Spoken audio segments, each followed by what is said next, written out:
and welcome to Unhinged Magi. Been a long time. How y'all doing? Did you miss us? Right, Edwin? Oh yeah, he's still home with his family. See, I was supposed to make videos with him yesterday, but I couldn't. So this is my punishment. I have to actually make a video and put it up on Wednesday. Craziness. Technically speaking though, we were supposed to meet up on Wednesday and he asked it to change it to Tuesday. I think someone else should be punished. Well, we'll get to that later. No, I'm just kidding. Anyways, alright, so here we are. What are we going to talk about today? Well, I did a massive trade. Now, trades, they're risky, right? Because maybe you don't have the numbers right, maybe you have the math right. And I was trading cards, so it's not, we're not like going to rocket stones, but it was a lot of cards, alright? So I'm down like 200 plus cards. I'm getting some cards back, but did I make the right moves, the right decisions? I don't know. Maybe, hopefully. Maybe it'll all work out, maybe it all won't. But I did do some trades. So that was good, except it was a lot of work because I had to box it all myself. Oh no! No, I'm just kidding. It was a lot of fun. I like boxing up stuff and then shipping it out. It's not that big a deal. 13 big boxes, 200 plus cards, we're good. It's a big order. Well, it's really a big trade because no cash exchange hands. Great. You go from one to the other and other than one. It's fantastic. But was it the right decision? I took a big risk. It's a big gamble, right? Gamble. Lottery winners, they actually bought a ticket. So they technically took a risk and got rich, right? One ticket, boom, success. Ah, so good. Then there's people like Mark Cuban, work hard, fail a bunch of times, and they deserve their riches. Because they actually, they made it to the top. Boom. Right? Then you have people that are born that way. Paris Hilton.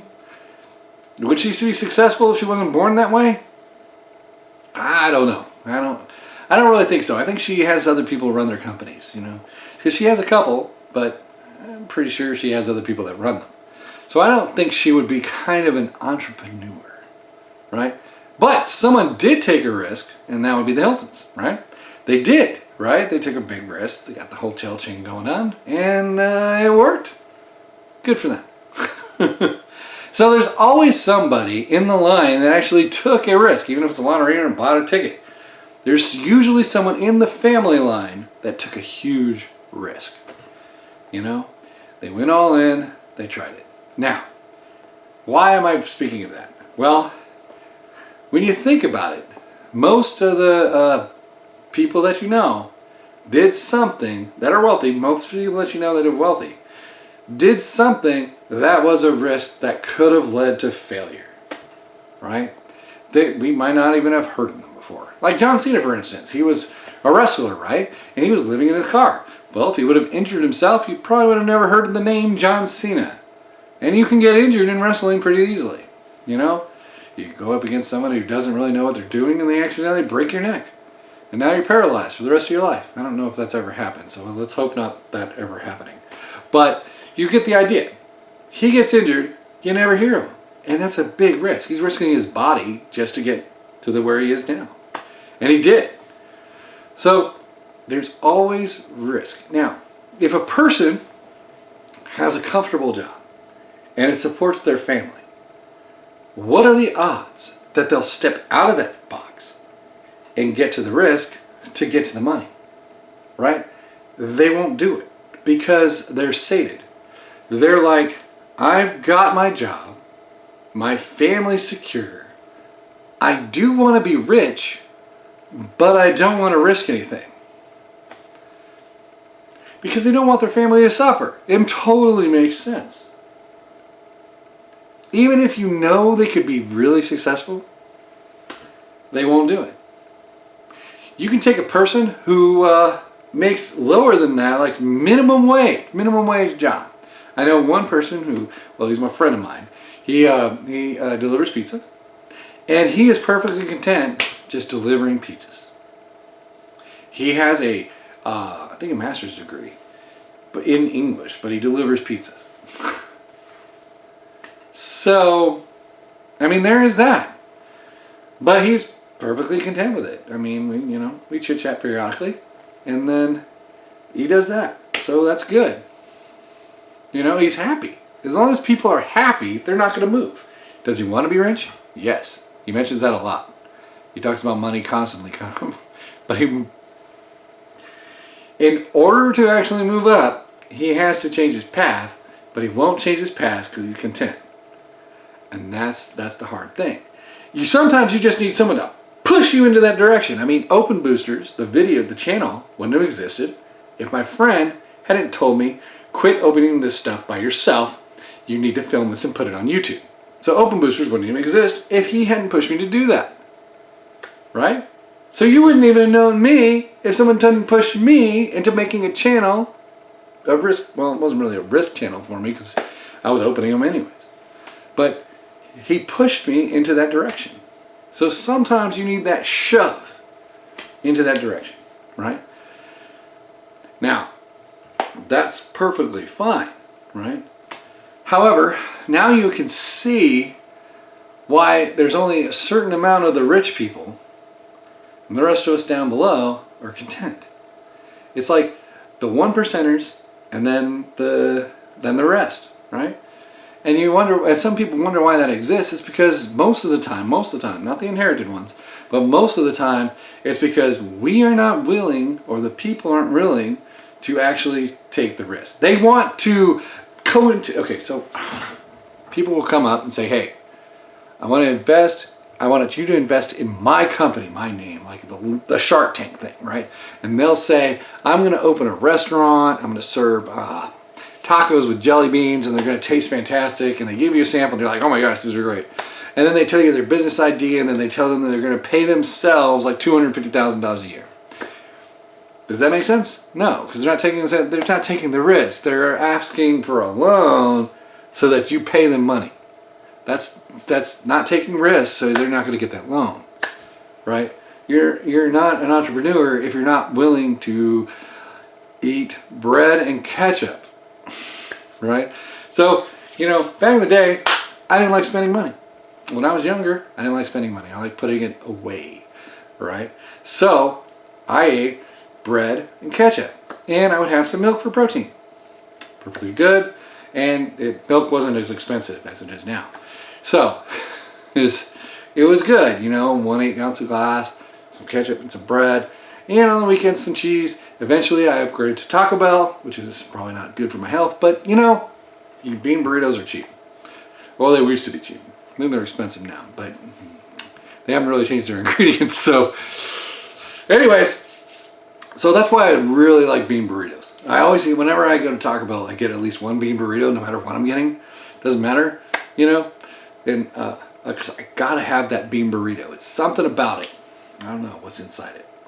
Crazy. I think there's some kind of like weird magic in there. But the thing is, you gotta be able to suffer in order to get where you are. I also had people give me their shoes because I needed shoes, and shoes are expensive. So I would borrow shoes. I found one of my friends had the same size, and when he was going to throw out his shoes, I'd take them. Because if they don't have a hole in them, they're still good. I don't care. I know people say, you shouldn't wear other people's, but the arch supports and all that kind of stuff. And I'm like, I need shoes. And I don't want to pay that much for a pair of shoes. And people don't like it where you wear boxes. I mean, I would have worn boxes. I don't really care, But whatever. It's a different thing entirely. And I wasn't even broke. I had a job. I was making money, But it was just better. It's just easier. It's just easier to watch the money grow as opposed to the money just go because I bought a pair of shoes. I mean, who wants to pay for shoes? I actually had an apartment with a crack in the wall. I put duct tape on it because it was kept raining for like 3 weeks. I was like, oh my God. And the apartment people didn't want to fix it, so they lowered my rent so I wouldn't complain about it. Those are olden times. Olden times. I was young and stupid. I mean, when you're young and stupid, it's fantastic. That's the best time to take risks, though, right? When you're young, you have no children, you have no responsibilities except for your own self. That's the time to take risks. Once you have the family thing set up, it is so hard to move. Because one wrong move And you've hurt your family for years. And that's scary. That's hard to live with. That's anxiety pushing down on you all the time. So I get it. You know?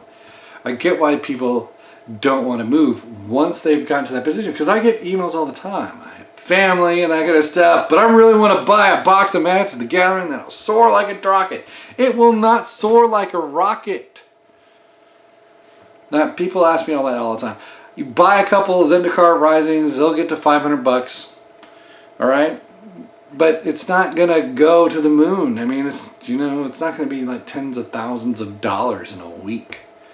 So, you know, it's just, you know, it's fun and that kind of stuff. But sometimes if you have a steady job, that's where you're going to be. Because you've already established that you can't. You have 2 children, 3 children. I don't know, mortgage and all this, because you put all this stuff already on top of you. It's hard to get out of there. And that's the thing. And that is the biggest difference, right?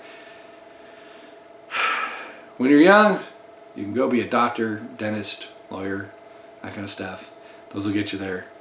And then there's the people that'll just go way beyond that and that kind of stuff. But truth be known, it's all about the risk. How much risk can you take? You know? And when you're younger, you can take a lot more risks. You know? It's a thing. So, sometimes you just gotta win the smaller bets. You know? Win the smaller stocks. Because you just can't get there. And that's something that I think people don't really understand. They need to sometimes accept reality. You know, they're not going to be there without the risk. Because I do get emails all the time saying, what can I do to become financially wealthy? That's up to you. All right? What are you willing to risk, not do, not eat, not go to concerts, not go to bars, not go to the dinner, not go to the movies? You're going to sit at your house. You're not going to have cable. You won't have a cell phone. Are you going to risk all that? Just so you can save a little money, so you can invest in some kind of company? There are so many things when you're young that you just not have. You know? That you're spending money left and right. That I don't see people willing to give up. You know? There's amazing how much money that people spend. You know, you can turn off the electricity in your house. I mean, in the dead of winter or summer, you might want to turn it back on, but you can turn it off. You don't have to use the power. It's going to be hard to use the internet, but you don't have to. And those are things that you have to sacrifice because you're risking it all. You know? It's the unpleasantries that people have a hard time dealing with when it comes to risk. They want themselves to be paid and to be able to risk nothing. And that doesn't work. I'm just saying. It doesn't work. Right? It just doesn't. You have to sacrifice something to get something. And maybe you'll get more of something if you sacrifice it. I'm just saying. Alright, that's it. Risk is a part of wealth. That's all. Alright, man. I will talk to you. It'll be a little more interesting when Edwin's here, and that's the kind of stuff. And hopefully we can get back to making videos. We're going to try. We're going to do the best we can. And alright, I'll talk to you again soon.